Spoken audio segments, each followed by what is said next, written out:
지금부터 본격적으로 언패킹을 해보겠습니다. 제가 많은 북 콘서트 가봤는데 굉장히 이제 어스독산 방법으로 진행을 했어요. 많은 사람들 하여금 책을 읽어보지 않을 수 없도록. 그래서 여러분 이제 책을 가지고 있고요. 저한테는 한 달 전에 책을 보내줬습니다. 출판사에서 나오자마자 보내줬고, 제가 그 사이에 이제 많은 지역을 떠돌아다녔는데 항상 제 컴패니언이 됐어요. 그래서 제가 숙독을 했습니다. 제가 좀 쉬운 질문부터 하겠습니다. 여기 있는 우리 한 30명의 우리 미래를 이끌어갈 우리 학자들인데, 이 친구들이 보기에는 미국과 중국이 패권 경쟁하는 게 이게 도대체 왜 나하고 무슨 상관이지 이런 질문을 할 것 같아요. 왜냐하면 나는 역사를 공부하고 나는 엔지니어링을 공부하고 나는 유능한 이 화학자가 될 건데 이게 뭐 미중이 뭐 건곤일책을 한다 한들 서태평양에 패권을 그린다 한들 뭐 대만 문제가 심각하다 하더라도 이게 도대체 나하고 뭐 나의 일상과 무슨 상관이지? 근데 생존의 기로라는 거창한 제목을 거셨는데 생존의 기로라면 국가가 생존의 기로라면 이제 그 구성원이 나도 생존의 기로에 있다는 것인데 실감이 되게 안 나는 표정이거든요. 그래서 그에 대한 이야기부터 시작하겠습니다. 점점 실감이 나게 될 것으로 생각이 됩니다. 방금 최병일 총장께서 두 개 학문 분야를 예로 드셨는데 역사와 화학. 역사는 아마 당장 실감이 될 거라고 봐요.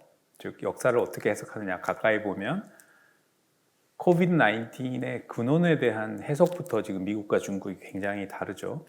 그러다 보니 많은 것들을 바라보는 세계관의 차이가 역사라고 하는 학문에는 바로 다가들 것 같고요. 화학, 하버드 대학의 화학과 석좌 교수였던 찰스 리버라는 분이 중국으로부터 돈을 받은 것을 미국 정부에 디클레어하지 않아서 구속되었습니다. 미중 관계가 그렇게 극한의 상황으로 가지 않았다면 일어나지 않았을 수도 있는 일이고 또는 일어났더라도 그렇게 미디어의 초점이 되지 않았을 수도 있는 일이죠. 지금 현재 미국 학계에는 현재라기보다는 사실 한 2018년부터 이미 한 3년 정도 미국 학계에는 전반적으로 중국에 대한 경계심이 많이 고조되어 있는 상황입니다. 예를 들면 양자역학, 유체역학, 항공공학 뭐 이런 분야들은 신소재 굉장히 많이 그 중국에 대한 경계가 있는 상황이라고 보면 될 것 같고요. 중국의 문화와 언어를 알리는 공자학원이라는 것이 있습니다. 영어로 Confucius Institute.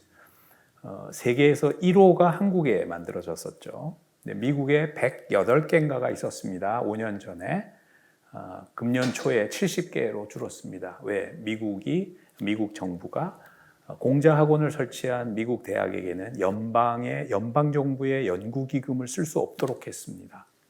따라서 아마 여러분들에게 많이 실감이 나리라고 생각하고요.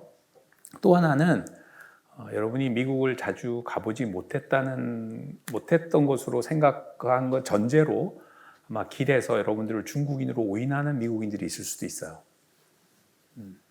그러니까 그거는 학문과 별개의 문제로 아마 많은 실감을 하게 되리라고 생각이 됩니다. 하여튼 안전하게 공부 잘 끝내기 바랍니다. 근데 제 질문에 제대로 답을 안 하셨어요. 왜냐하면 제 질문은 생존의 기로, 그러니까 뭐 약간 불편하게 될 수 있겠죠. 그리고 내가 일상적인 것에 굉장히 좀 새로운 일이 벌어질 수 있는데 과연 이게 죽고 사는 문제인가는 거기에 대해서 좀 실망이 돼요. 생존의 기로란 부분에서는 오히려 여러분들에게 도움이 될 수도 있겠죠. 왜냐하면 방금 얘기했던 여러 가지 민감성이 있는 영역에 있어서 아마 중국 학생들이 어드미션을 받을 가능성이 줄어들게 될 겁니다. 그리고 잡 마켓에서 여러분과 경쟁할 가능성도 줄어들겠죠. 그런 의미에서는 여러분에게 오히려 플러스가 될 가능성도 있다고 생각이 됩니다. 네. 내가 말하는 생존의 기로는 그런 것보다는 대한민국의 국민으로서 아마 여러분이 느끼게 되는 미중 관계로부터의 압박이 다양한 부분에서 아마 훨씬 더 강해질 것이고 최소한 여러분이 내 나이가 될 때쯤까지는 미중 관계는 아마 그러한 변수의 자리에서 내려오지 않게 될 것이다 라고 생각합니다. 왜냐하면 미국이 압박하는 만큼 중국도 쉽게 물러서지 않고 있는 나라입니다. 현재. 네, 유튜브의 시대죠. 그래서 정지혁 교수님 같은 진짜 학계 권위자가 책으로서 세상과 소통을 하지만 또 전문가가 아닌 많은 사람들이 유튜브 인플루언서라는 정말 이상한 이름을 달고 소통을 하고 있어요. 이제 많은 유튜브 가운데서는 이런 생각들이 전파되고 있습니다. 미국과 중국이 경쟁을 한다? 뭐 hell no. 중국이 미국에 택도 없고 군사력 지출하는 예산도 그렇고 우주기술, 과학기술 모든 게 열세인데 어떻게 이게 패권 경쟁을 하느냐. 그래서 패권 경쟁을 한다는 것은 미국의 이른바 그 집권 파워 엘리트들이 중국의 부상을 미리 견제하기 위한 어떤 전략적인 포석이다, 나쁘게 얘기한 컨스피러시다 이렇게 이제 공공연히 주장하는 소콜 인플루언서들이 있고요. 또 학계 국제 관계를 전문하는 제가 여기서 이름을 거명하지 않겠습니다만은 뭐 대가들 가운데서도 그런 주장을 하는 분들이 있어서 정지혁 교수께는 평소에 이제 미중이 지금 뭐 5막, 6막의 긴 경쟁에 들어갔고 트럼프 1막을 지나서 바이든 2막으로 옮겨갔다. 그리고 점점 더 신냉전 2.0의 양상을 띠고 있다고 이 책에서 이제 주장을 하고 계시거든요.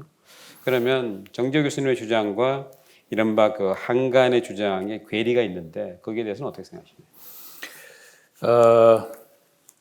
저도 유튜브 좋아합니다.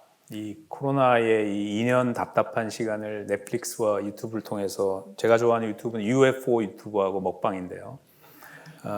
사실 국제 정치에 관한 유튜브는 거의 보지 않습니다. 예. 그래서 한간의 얘기가 기준치 또는 평균치가 뭔지를 명확히는 알지는 못하지만 제가 생각하는 건 이렇습니다. 2000년대 초반부터 2010년대 초반 약 10여 년 가까운 시간 한 2012, 13년까지의 시간 동안 미국에서는 굉장히 많은 논쟁이 있었습니다. 그 논쟁의 핵심에는 중국이 수종주의 의도가 있냐 없냐. 수종주의, 리비저니즘이라는 것은 백공국이 깔아놓은 구조와 가치, 질서 이런 것들을 뒤집고 자기 판을 만들 생각을 가진 나라인지 아닌지 중국이. 거기에 대해서 2000년대에는 미국 내에서 논쟁이 많았고 하나의 그 어떤 결론, 합의가 도출되지 못했어요. 그러다 보니 의도를 아직 명확히 파악하기 어려우니 미국이 패권국으로서 국제사회에 중국을 조금 더 끌어들이는 개입과 교류, 관여, 인게이지먼트를 조금 해줘야 된다 더 라고 하는 입장이 더 우세했었죠. 그러나 반대쪽에 있는 사람들은 의도가 중요하지 않다. 의도는 하시라도 바뀔 수 있는 것이고 따라서 구조가 중요하다. 즉 중국이 치고 올라오는 이 구조가 중요하기 때문에 그것은 그만큼 미국이 움직일 수 있는 호흡과 전략적 운용의 공간이 줄어드는 것이기 때문에 바로 당장 지금부터 중국을 견제해야 된다라는 목소리가 있었죠. 이 두 가지가 2013년 이후 아까 여러 가지 지표를 여러분에게 보여드렸지만 시진핑 주석의 집권 이후 중국이 적극적이고 공세적으로 나오는 모습을 바라본 미국의 전문가들이나 세계 학계의 전문가들이 중국이 수정주의적 의도를 가지고 있구나 라고 생각하는 사람들의 비중이 많아지게 된 것이고 그것이 상당 부분 트럼프 행정부 이후에 미국의 대중국 정책의 전환 또는 변환에 영향을 미친 것이다. 이렇게 볼 수 있을 것 같습니다. 네, 지금은 이제 정지혁 교수하고 저하고 대담을 하지만 사실 정 교수님하고 저하고는 미중 한국 트라이래터럴 컨퍼런스 2014년부터 2017년까지 뭐 전 세계 곳곳을 돌아다녔어요. 베이징도 갔고요, 하버드 대학교, 워싱턴 띵크탱크도 갔는데 그 4년 동안 사실 그 엄청난 오디언스를 앞에 두고 하는 그런 공개 세션도 있었고. 또 중국의 전문가들, 미국의 전문가들하고 하는 그런 비공개 세션도 있었는데 그때 이제 정 교수님 기억하시는지 모르겠지만 2014년 12월 워싱턴의 브루킹스에서 컨퍼런스 하기 전에 그러니까 D-1 비공개 톡을 하는데 사드 이슈가 나왔어요. 여러분 사드는 그 당시에 언론에 공개가 안 됐고요. 대한민국 정부가 북에 점령하는 미사일 그 위협에 대해서 가지고 올 거냐 말 거냐 그리고 국내에서도 효용성 시비가 있을 그런 시기였는데 사실 사드를 도입하고 싶어 했던 것은 한국도 있지만 미국도 있었는데 제가 그날 비공개에서 정말 놀란 거는 정작 이 무기를 데리고 올 미국의 전문가들은 완전히 입 닫고 구경만 하고 있고 한국과 이 중국의 전문가가 치고받는 그런 계기가 있었거든요.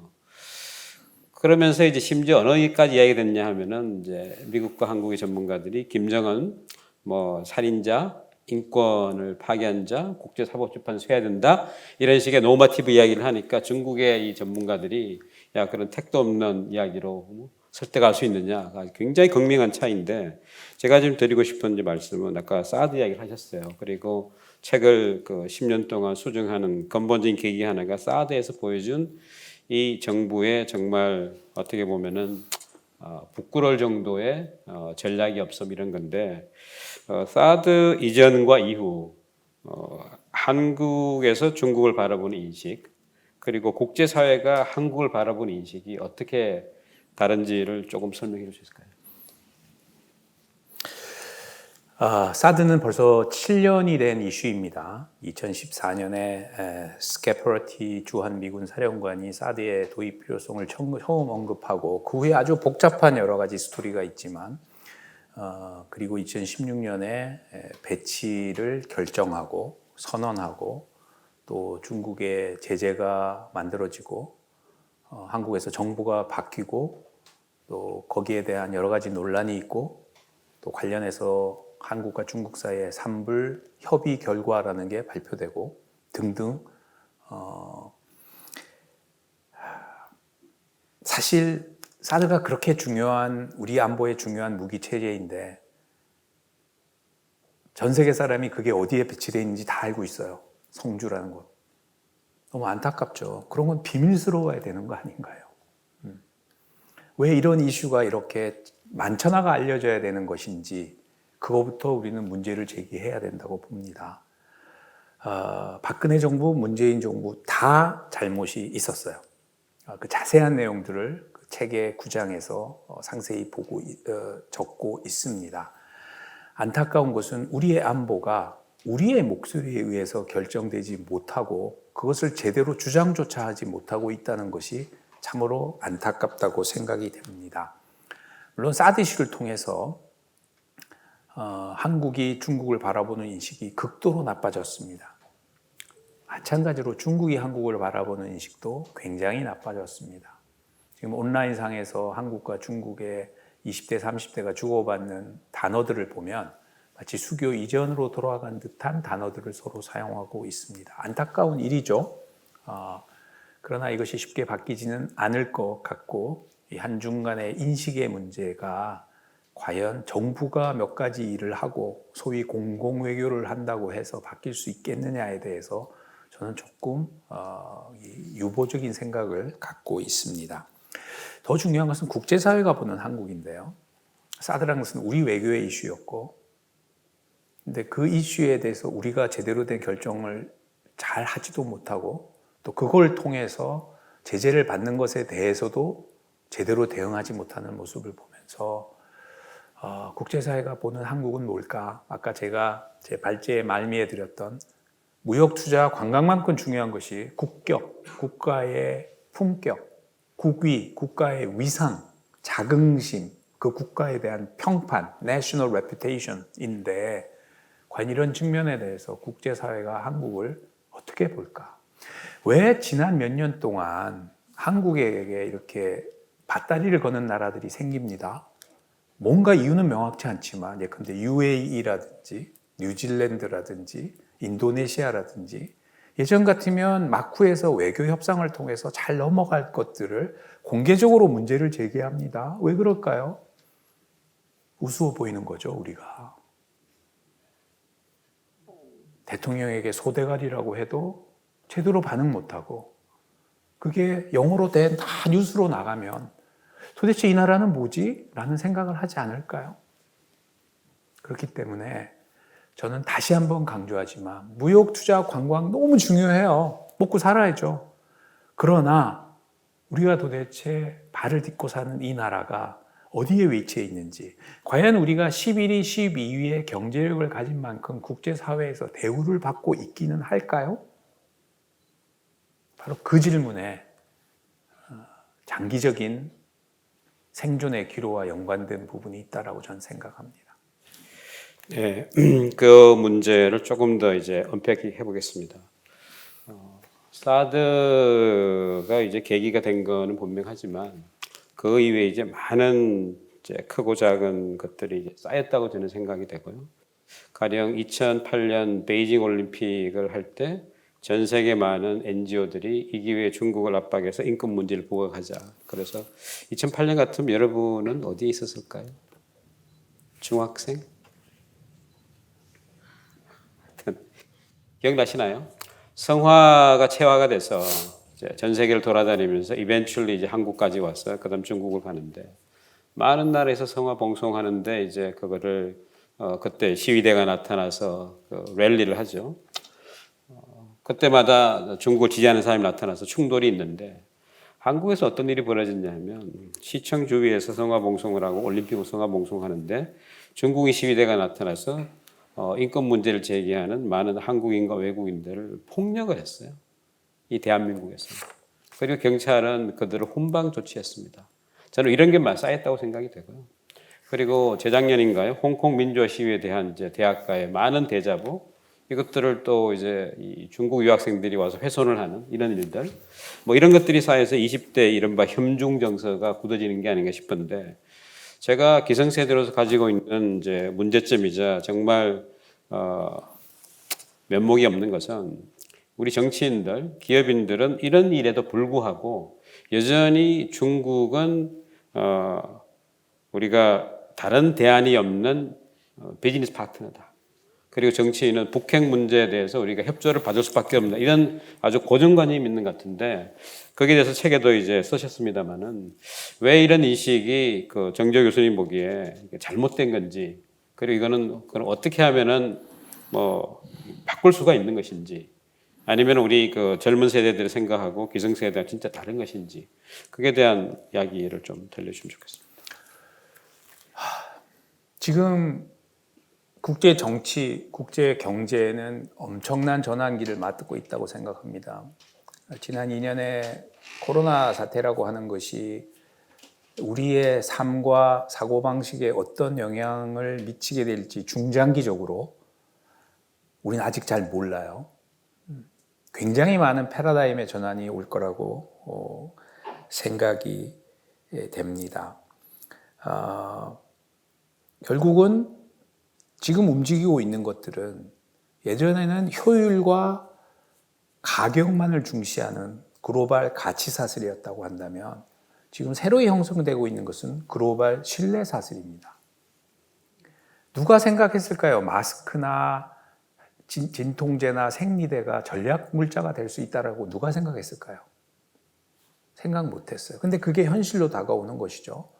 그러니까 어떻게 가능하면 국경 안에 많이 쟁여놓고 가능하면 믿을 수 있는 파트너 국가에 쟁여놓고 우리끼리 잘 주고받고 살자라고 하는 생각이 만들어지는 세계로 가고 있다라고 한다면 한국 정부, 한국 기업 앞으로 생각하는 부분에 있어서 좀 변화가 있어야 된다. 사실 2017년에 약간의 변화가 있는 듯 했죠. 그때 한동안 얘기했던 게 차이나 플러스라는 말이 많이 있었지만 갑자기 그 슬로건이 없어졌어요. 그래서 어찌됐건 변화가 있어야 된다고 봅니다. 다만 여기서 제가 하나 강조하고 싶은 것은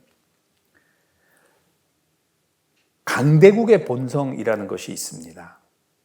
안타깝게도 우리가 뭐 사람은 선하게 태어났냐 악하게 태어났냐부터 많은 정치 철학적인 논쟁이 있지만 강대국 우리가 예를 들어서 우리가 오늘 중국을 많이 배싱하는 것처럼 들리지만 우리가 궁극적으로 내 책의 내용도 그렇습니다.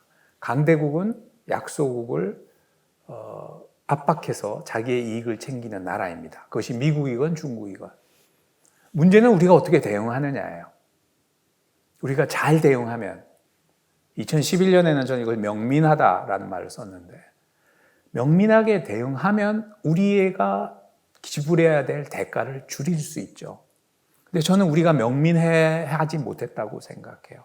사드를 예를 하나 들어볼까요? 만일에 우리가 사드가 논쟁이 됐을 때 우리 정부가 나서서 그게 박근혜 정부든 문재인 정부든 간에 북한이 핵 개발을 2018년까지 멈추지 않는다면 또는 뭐 2017년도 좋고 그렇게 시한을 걸고 조건을 걸고 그 후에는 우리도 사드를 할 수밖에 없다라고 조건부를 걸었다면 우리가 명분도 갖고 훨씬 더 상대국과의 관계에서도 우위를 점할 수 있었을 텐데 그런 생각을 하지 못한다는 게 너무 아쉽습니다. 그런 게 한두 가지가 아니에요. 사실 책에 많은 예를 들어놨습니다만. 그래서 아까 제가 너무 답답해서 얘기한 거예요. 왜 들어가 계신 분들은 그렇게 안 보일까? 밖에 있는 사람들은 이렇게 잘 보이는데. 그 이유는 하나겠죠. 권력의 둔감함, 권력에 대한 아부, 전문가들의 영합. 이 문제들을 어떻게 바꿀 수 있을까요? 한국 사회가 겪고 있는, 요즘 저는 그런 얘기들을 많이 토로합니다. 대학에서 가르치고 있는 사람으로서 요즘 학생들에게 도대체 상식과 합리를 어떻게 가르쳐야 될지 잘 모르겠다. 지난 4년 동안. 고민이 많습니다. 저는 이제 조금 생각이 다른데요. 정부에서 일해본 사람으로서. 물론 저는 1990년대 7년 동안 국제협상가를 뛰었지만 안에 들어가면 바깥보다 정보 훨씬 더 많죠. 그리고 여러분이 이제 바깥에서 감히 생각하는 그런 시크리티브한 인텔이 정말 많고 그리고 아이디어는 넘칩니다. 결국은 제가 그 당시 이제 90년대 민주화 이후에 처음 느꼈던 것은 결국은 대한민국이 가지고 있는 어떤 치열함의 부족이 아닌가 이런 생각이 들었어요. 그거는 사실 여러분도 뭐 별 차이 없다고 생각이 드는데 우리가 치열한 논쟁을 대부분 꺼려합니다. 굉장히 쉬운 선택지를 찾고 싶어 하고요. 그러다 보니까 이른바 전략적인 사고라는 단어가 대한민국에서는 굉장히 더리 워드가 되고 있는 것이 아니냐는 생각이 들고요. 이미 정답은 정해져 있어. 뭐 그냥 따라하기만 하지 않으면 안 되는 거 아니 이런 생각이 있다는 생각이 들었는데 예를 들어서 뭐 2018년을 시한을 걸고 협상한다는 아이디어도 있었지만 더 시간을 앞당겨서 이렇게 볼 수 있죠. 중국의 세계 2차 세계대전 전성렬 70주년 아마 세계 역사에서 그 사진이 두고두고 나올 것 같은데요. 천안문 망루에 중국 지도부가 올라갔습니다. 시진핑 주석과 거기에 올라간 자유진영을 대표하는 지도자급은 딱 2명이에요. 당시 유엔 사무총장, 한국인 출신, 그리고 당시 대한민국 대통령. 자, 이쯤 됐으면 상당히 중국 입장에서는 그래도 우리 이웃나라에 전통적으로 뭐 리틀 차이나라고 생각한 우리 브라더 국가가 왔어 이렇게 이제 선전을 할 수 있지만 우리 반대급부를 받아내야죠. 사실은 사드 사태는 그로부터 몇 달 후에 터진 거거든요. 그러면 주고받는 뭐가 있어야 되는데 제가 갖고 있는 미스터리 가운데 하나는 그 정도로 가서 우리가 그 자리를 빛내줬으면 왜 이렇게 속수무책인가?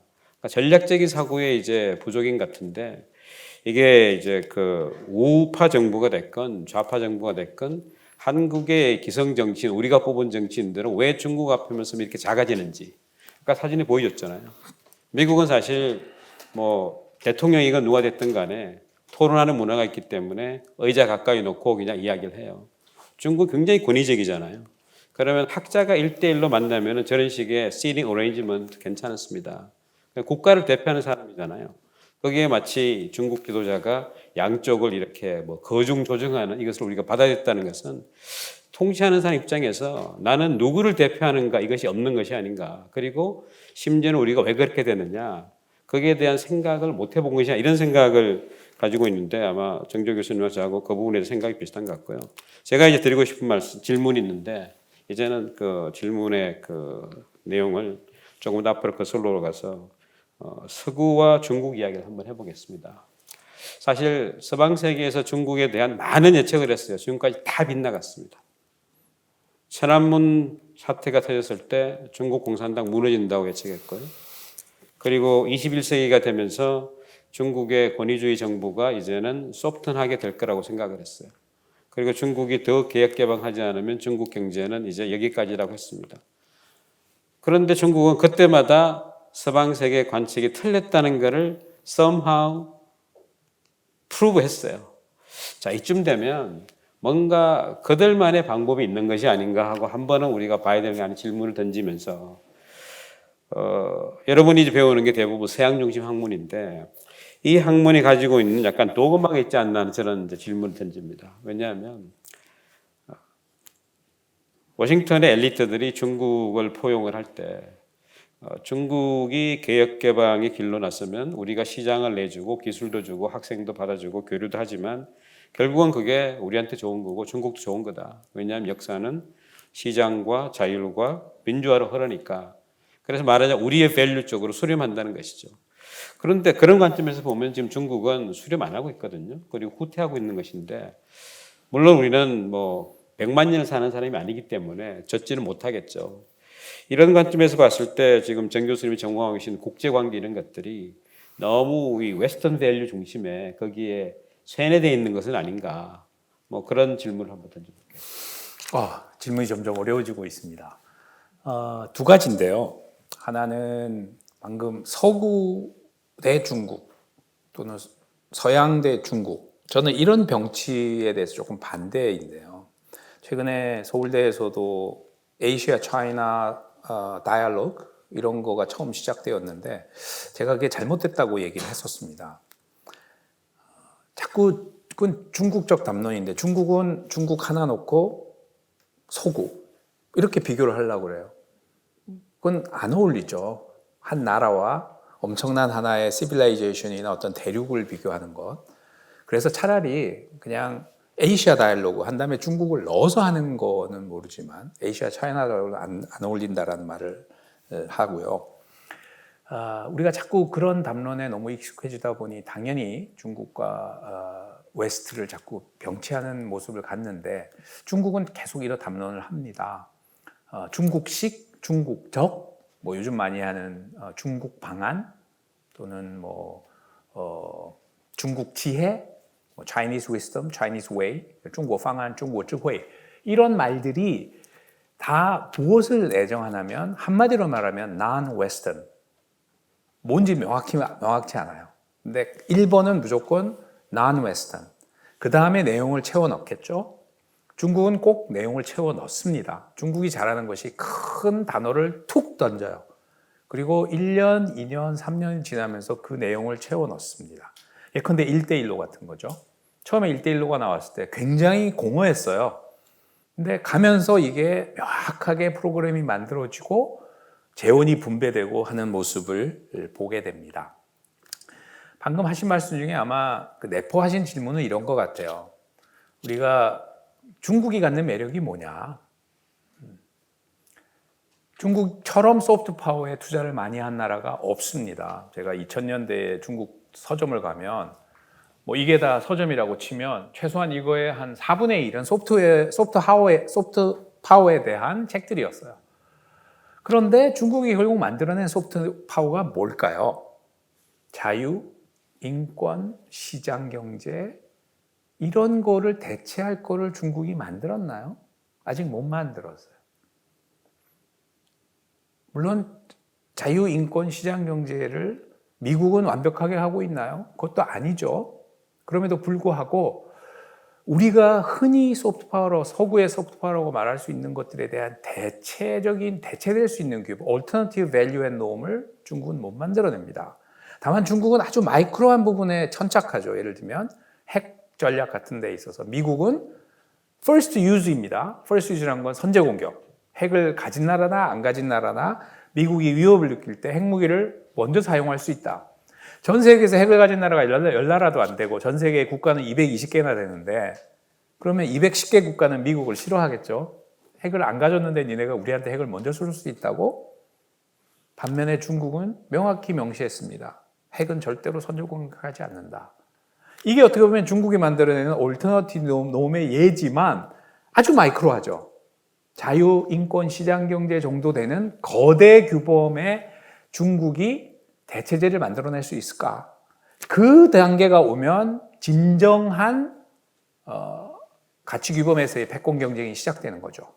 단순히 경제력이 늘었다. 여러분 2010년에 중국이 일본의 경제력을 GDP 기준으로 초월했습니다.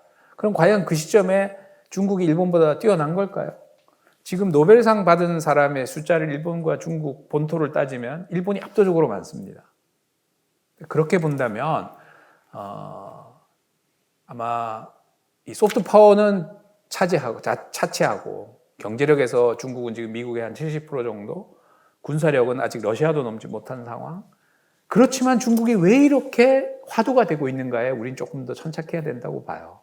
그것은 바로 전 세계 사람들이 갖고 있는 중국의 역사의 그림자에 대해서 초점을 맞추고 있는 거죠. 미국은 1776년에 일어나서 지금 패권을 한 번 잡은 어떻게 보면 신흥 재벌이라고 친다면 중국은 당나라, 원은 빼고 명나라, 청나라, 네 번째로 부상해서 세계를 한번 경영해 보겠다고 하는 그런 정말 경험이 많은 그런 CEO인 거죠. 그러니까 어떻게 보면 한 번 자리에 올라서면 쉽게 안 내려올지도 모르는 그런 측면에서 많은 사람들이 중국의 이 역사의 그림자, 나는 이걸 섀도우 오브 히스토리라고 표현하는데 에 많이 들어가 있다. 사실 영국의 GDP를 미국이 넘었을 때 세계는 잘 몰랐어요. 세계 사람들은. 물론 그때 뉴스가 널리 퍼지지 않았기도 했지만. 근데 지금 70% 정도인데 이미 뭐 투키디데스의 함정이니 패권 전쟁이니 이런 얘기가 나온다는 것은 그만큼 중국이 커할 가능성에 대해서 많은 사람들이 앞서서 인정하고 있다는 측면에서 흥미로운 부분임에는 틀림없습니다.